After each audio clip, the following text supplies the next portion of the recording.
What's good? What's good, high tier players? This time we're going to be talking about Dune Awakening's Endgame, the Deep Desert, as well as a quick skim of the important parts of the Ask Me Anything that was held a few days ago on Reddit. Now, I've had to change my outlook on the game based on what they've said there. The TLDR for the entire video, if you want the short version, is that the devs have said some very concerning things regarding the future direction of Dune Awakening, especially when it comes to its endgame. Now, while I still think this is a great game for all of Haga Basin up until about Mark 5 or so, and then the entire game changes into something completely different. So if you wanted the quick version, there you go. Now for the highest tier players, let's dive into the details of why I have had this change of opinion. To start with, I need to preface this entire critique, because it's going to sound too harsh if I don't, by stating that I do think that Dune Awakening is a very good solo single-player experience up until about Mark 5 or the Duraluminum tier. It's at this point that the game really starts pushing you towards endgame, and it becomes very obvious. You'll notice it in the gameplay immediately. You'll notice, for example, a massive fall-off in terms of content being new or unique. It just becomes these repetitive loops. And it becomes very obvious that the entire design changes, and instead of these reasonable increases for costs of materials or new equipment, you'll start seeing exponential increases in the grind that are clearly more geared towards groups attaining the goal than an individual being able to grind that goal out by themselves. It's not that it can't be done, I certainly did all the way up to Mark 6, but both the Mark 5 and 6 grinds felt really bad to do solo, especially the Mark 6. Until then, it really is about an 8.5 out of 10. But after that, I'd say the endgame has to drop to a hard stuck 4 out of 10. So the reasons are as follows. The first thing is that the gameplay loop just straight up sucks. There's no other way to put it. It's incredibly repetitive, and not repetitive in a manner that makes you feel okay with the amount of time that you're grinding away at it because it's really enjoyable, or you can just lose yourself in the experience. Instead, you are very, very aware of how repetitive everything is. You're very aware that you're doing everything again and again and again, and you're going to be very bored of it very quickly. I have not heard very many people having any different experiences after getting to the deep desert. For those of us that have gotten there very early, we've been in there for a little over 2 weeks now. We have pretty much done everything that there is to do, and most of us are maxed out already. There's just nothing else to do in there. There's nothing past Mark 5 really in terms of content, and once you get to the deep desert and you're collecting spice and you're grabbing the two different types of ore out there, the cervidium mass and the titanium ore, in order to make your plastanium ingots, after you've been doing that and you've been raiding all the little facilities for all the little smaller items that you need for crafting, there's nothing else to do in the game. As soon as you start actually getting Mark 5 and Mark 6, you don't really want to use them out there. It's a PvP area. You're going to have to risk all that equipment just being destroyed or shot down while you're trying to do your harvesting. So instead of that, everybody runs around in Mark 4s, half beat up things that were mostly salvage parts anyways. And in doing so, then they don't lose anything when the PvP happens. And I understand this approach. It makes complete sense. But effectively, that means that the most sensible way to play and the way that everybody's playing because of that is that Mark 5 and 6 effectively don't exist. There's no point to them. They're too expensive. The maintenance is ridiculous. And it just doesn't, it's too risky. Losing all that hard work, unless you have a massive guild that's able to replace these things insanely quickly, it is very, very difficult for any solo player to actually face losing, for example, an assault thopter, or God forbid, any of your Mark 6 equipment. You will not feel good losing that stuff at all, especially as a solo player. And gosh, with regards to the end game, it gets even worse from there. So in addition to there being absolutely no content whatsoever, everything is the same stuff as the rest of the game. There's research stations, there's little mountain caves. It's the exact same landmarks and same gameplay types that were in Haga Basin. There's no new material. There's no raids, instant bosses, mega bosses. Like, we're not taking on a sandworm or anything like that. They're really just a natural threat, like a force of nature you have to avoid. And because of this, there's just no reason for you to be grinding out this higher level gear. There's nothing that requires it. You're already able to do everything in the deep desert with a Mark 4 and all that other stuff. So why even grind up the higher stuff? And certainly, why risk that higher stuff in the PvP area? So right now, also, in addition to there not being any content that they added in that regard, there also are no actual endgame grinds that aren't fetch quests. Because if you look at the Landsrad system, the entire Landsrad is fetch quests.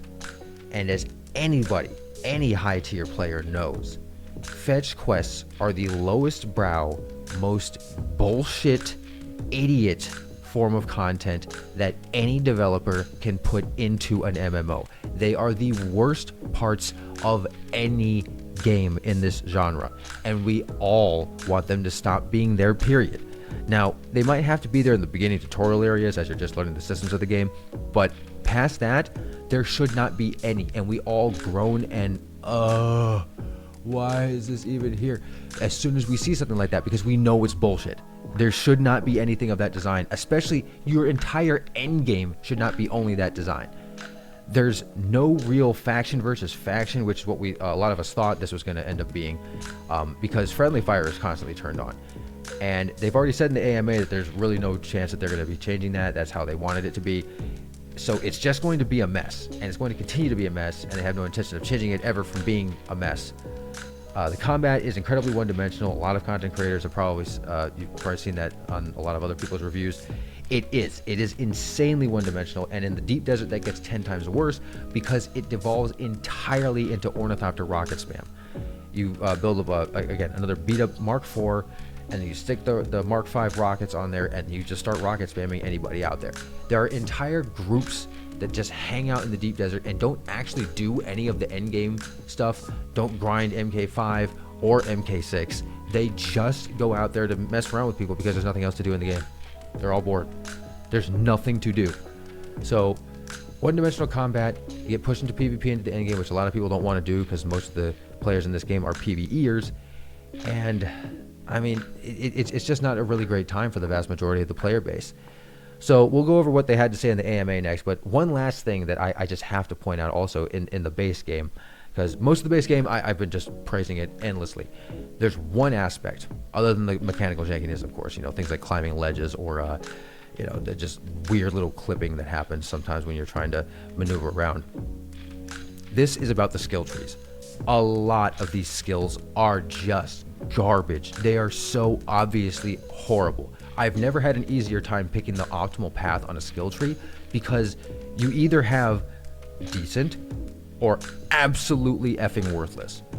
And that's pretty much your choice almost every single class, every single time you're choosing a new node. There's not really a choice because you'll look at one and you'll go, okay, that looks like it might be okay. And you read the other one and it goes, why the heck would anybody ever choose that ever? And you'd be right to think that because most of them are that way. At least half of these skills that I see on here, both passive and active, are just trash. And most of the, especially the, the top skills, the ones that are supposed to be kind of like the ultimates for each one of these trees, most of them are absolutely horrible, tied to just your melange state at best, and there's no real effects that you can notice that, or certainly that you would aim for in any kind of build. So this is just right now, honestly, a very lukewarm vanilla mess when it comes to the end game. Until then, it's fantastic, but yeah, let's just go ahead and dive into the AMA as well, because I need to show everybody here what the developers actually want to do with this game, so that it's not just coming from me. This isn't just some conjecture. This is the developers themselves telling us exactly what they're going to do, just like the developers from Marvel Rivals told us exactly what they were going to do in their matchmaking systems. The developers are telling us right now what we can expect. So start curbing your expectations if you really had high hopes for what they were going to develop into this game. Let's take a look here. So the first question is, do you plan to add daily and weekly contracts for PvE players? The answer was that they have the Landsrad to offer weekly content. Landsrad, we've already gone over, absolute crap design, worst part of the entire game, pretty much unquestionably. It's the worst content, the quote-unquote content. I don't even know if it can be called content. So no, that's a stupid answer. That's actual trash, that they completely refuse to give some kind of a real direction on that. Next, they provide another complete non-answer to a very legitimate question of, are you at least entertaining the idea or the change to make scout ornithopters weaponless? That was just all they wanted to know. And then the next part was that whether or not they wanted to know some goals regarding the changes to PvP. What are their goals for PvP? The answer was non-answer. There's 3 bullet points. They're all stupid as hell. This was a non-answer. They refused to answer the question because they can't face the criticism. Next one, again, we got another problem where they just basically shoved us off for asking if there were any plans to implement something like faction-based warfare in the DD with a war map and things like that. They were saying that PvP in the DD is a big issue at the moment because it's pretty much just ornithopter rockets. He doesn't mind that being the case, but he thought he might encourage something more of like an actual counter ecosystem. So they're, if they have this, I do this loadout and then I can counter that, but then I'm weak to this loadout. So if they run that, I have to run this one. You have a nice little counter system going on, so that you have to actually pay attention to what you're doing and what the enemies are doing. There's vulnerabilities that everybody can build around and possibly exploit. Their answer is that the Deep Desert will always remain a PvP free-for-all. They might consider adding other locations that offer factional warfare, but basically there's nothing absolutely in the cards right now. That is maybe going to join the table of proposed ideas, not even approved ones. So basically no, and no plans in the future. The next one also shut us down. We were asking for a Deep Desert Zone for basically foot-only combat. Again, complaining about the rocket ornithopter meta that's going on right now. They say no, this isn't the plan. A lot of balancing is going to come that is supposed to change the balance right now between vehicles and foot combat, because they said it's not tuned to their liking. So we'll see what they do with that, but I'm not holding my breath. They don't seem like they understand how the PvP's kind of messed up right now, and their fixes are, well, they're half-assed at best, or they don't even address the issue at worst. The next one, he wants to know, because he's playing solo and he doesn't dare go into the DD because he just gets bullied by guilds, how can solo players advance in the late game without having to join a guild? They didn't even answer the question. It was one of the best, most upvoted, most asked, please answer this questions, and they completely ignored the dude. The next one wanted to know, a lot of PvE players feel disheartened and discouraged by the current setup for endgame play, as PvP is basically forced on anyone wanting to advance in the game. Are there any considerations to adjust for this, or perhaps make resources available without having to delve into PvP? They said they'll continue to make improvements to the lands rad.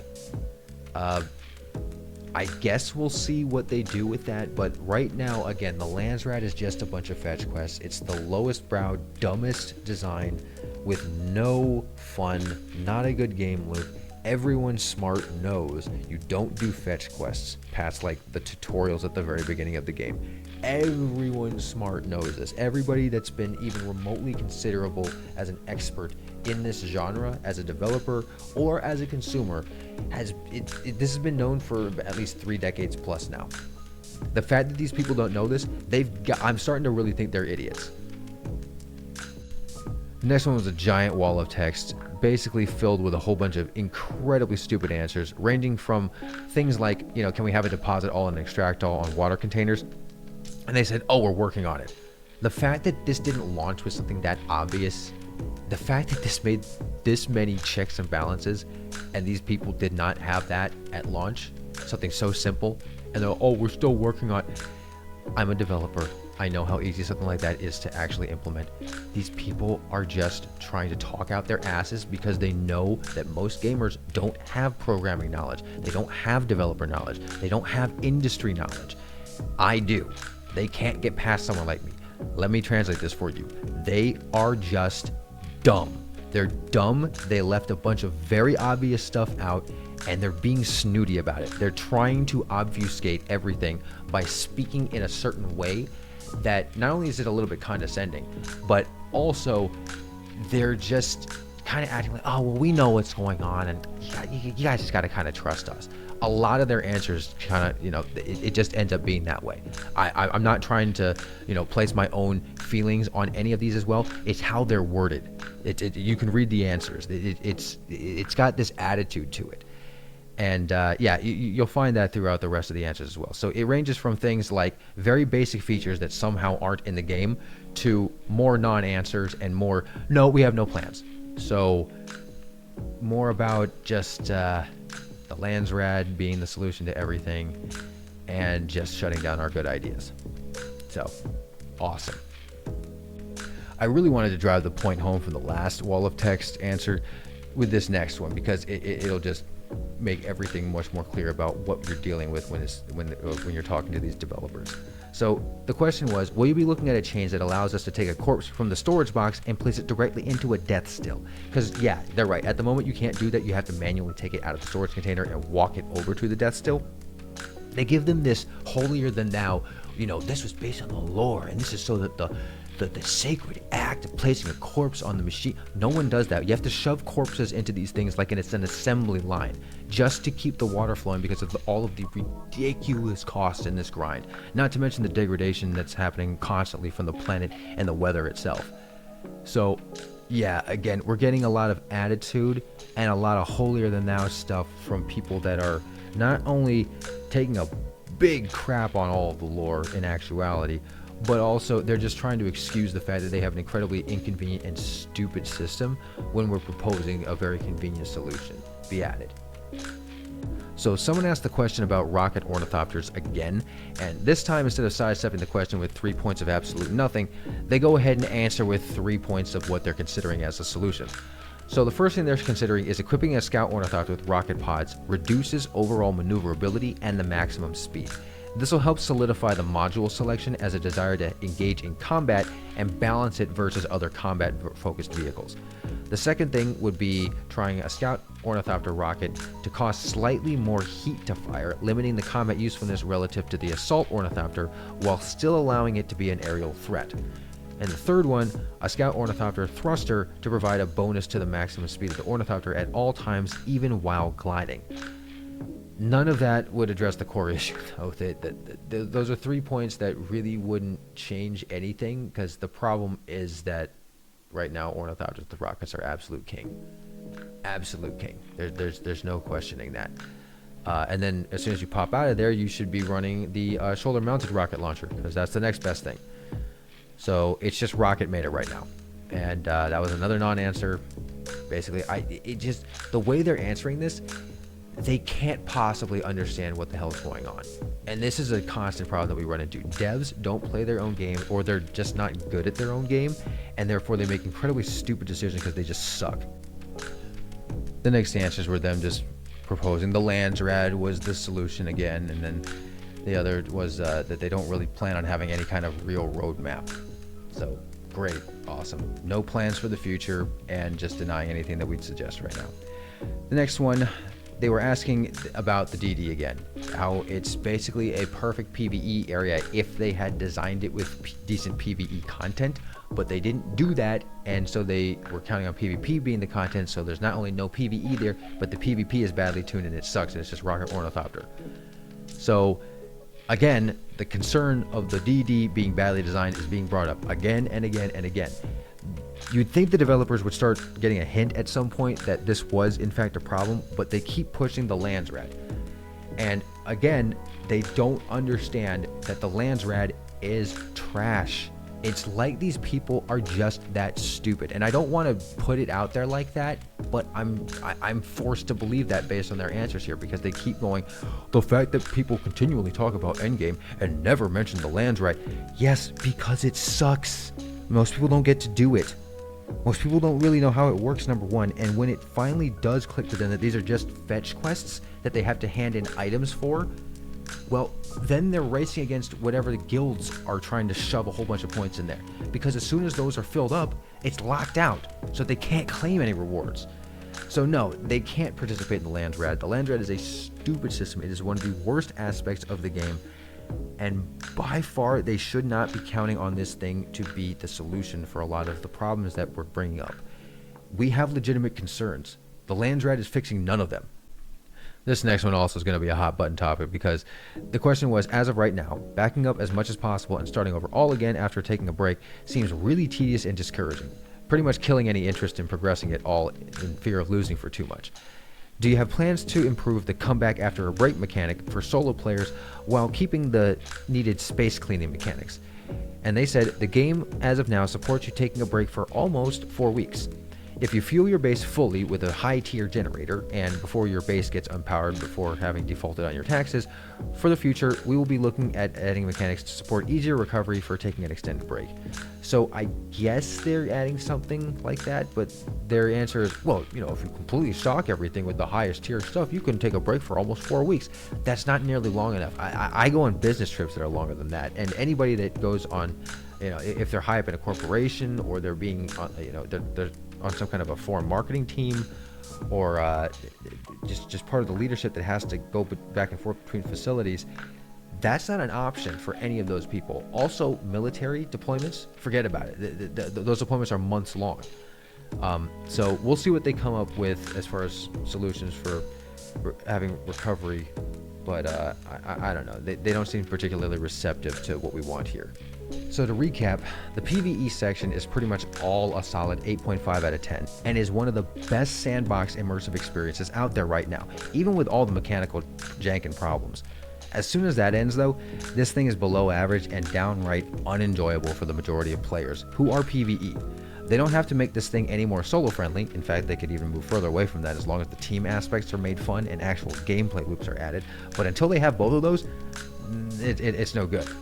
I really do hope they change their minds on a lot of what they seem to have conclusively decided, because if they keep going down this route, the game will end up like every other PvP focused MMO, completely dead. This is coming from somebody who doesn't even mind all the PvP and harassment that I have to endure, because I can also fight extremely well, and just like any high tier player, I outclass the vast majority of people on the game.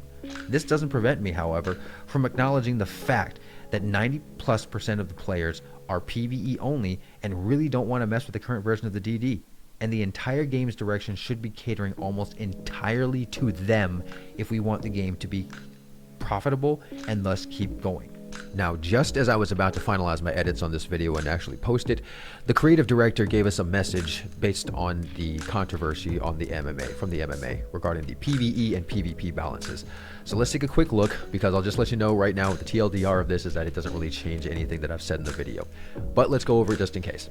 So the first part is just them reiterating their vision and direction that they wanted the deep desert to be in. This is all irrelevant because none of it actually came true. Their vision on paper, the best laid plans of mice and men, still may be laid to ruin. And that's exactly what happened here. So their solution to this is they're going to make a few of the tiles PvE. My guess is that's going to be where the testing stations, and maybe they'll make a couple of islands with some tier 6 resources on them, but mostly the large spice plumes, shipwrecks, things like that, those are all going to still be PvP just the way it is right now. The next part over here is just reiterating the same changes that we already had gone over from the AMA on changes to the Scout Ornithopters to make the Rockethopters a little bit less heavy in the meta. But this, again, doesn't address the core problem. What has now happened is they have decided 100% to piss off the PvPers. So the PvPers now pretty much don't have PvP. It's just an annoyance, a deterrence, and unless you really make a conscious decision to have a long, sustained fight it out, the option to simply disengage and run away is always there. Now this next part is them pushing the Landsrad once again, reiterating their vision and direction like we thought they were going to, and them insisting that, well, it's just like this because the system's in the earliest launchable iteration. Well, here's the problem. First impressions of your game are really everything. They truly are everything, because if these first impressions don't go well enough, especially within just a couple of months after launch, no one's going to stick around for this. Absolutely nobody's going to stick around for massive amounts of fetch quests, no unique bosses, no unique items, no unique moves, nothing, no kind of mega bosses, no big events, nothing. It's just grabbing spice off sand and mining materials. That's not a game loop. That's not an end game. We're still looking at the fact that Landsrad is not an end game of any sort. There's no PvE really to speak of, and the PvP content simply isn't happening. They also say things like they want to add endgame activities like dungeons with bosses that drop endgame loot, more contracts that require specific tasks, more specialized delivery tasks, in other words, more fetch quests. That's just a fancy way of saying that. And then they want to say that if they ever add raids to the game, in other words, they're not planning on it at all right now, there will be a task on the Landsrad to complete those raids. It's a framework that's supposed to hold the endgame activities in place, and that's why I have no faith in this system. It is a terrible framing system for terrible activities that basically have no content. There's no content to stick on this board. It's just fetch quests. And even if they want to add things later, it's too late. The game's already out. They needed to launch with at least some basic MMO activities already implemented into the DD. All this stuff is going to take months to years to actually get into the game. People are not going to stick around that long, plain and simple. There's going to be other big releases in the meantime that's going to take their attention away. And they concluded all with just more Landsrad, Landsrad, Landsrad. So if they evolve this system into something respectable, great. On paper, a lot of this direction looks like it'd be good. But a lot of the other stuff that they had for plans for this game looked great on paper too, until we actually got our hands on it, and it plays like shit. So this is unfortunately the reality of it. We got much more fluff talk here, where it sounds good, but probably implementation is going to be terrible. So I still have no faith in the future of this game, at least right now. I'll put it in the wait and see box, but it's in the passive wait and see box. It's not in the active wait and see box. So that's just that's my opinion on it. A lot of people are going to share that opinion. I'm sure they're going to have some people that push back on it as well and just blindly show for the game. But the reality is right now everybody smart should be extremely skeptical and worried. So that's all for now. I'll keep you updated whenever the developers do more interviews and let us know more about their plans for the future. So until next time, stay on that high tier, players. The view from up here is always worth it.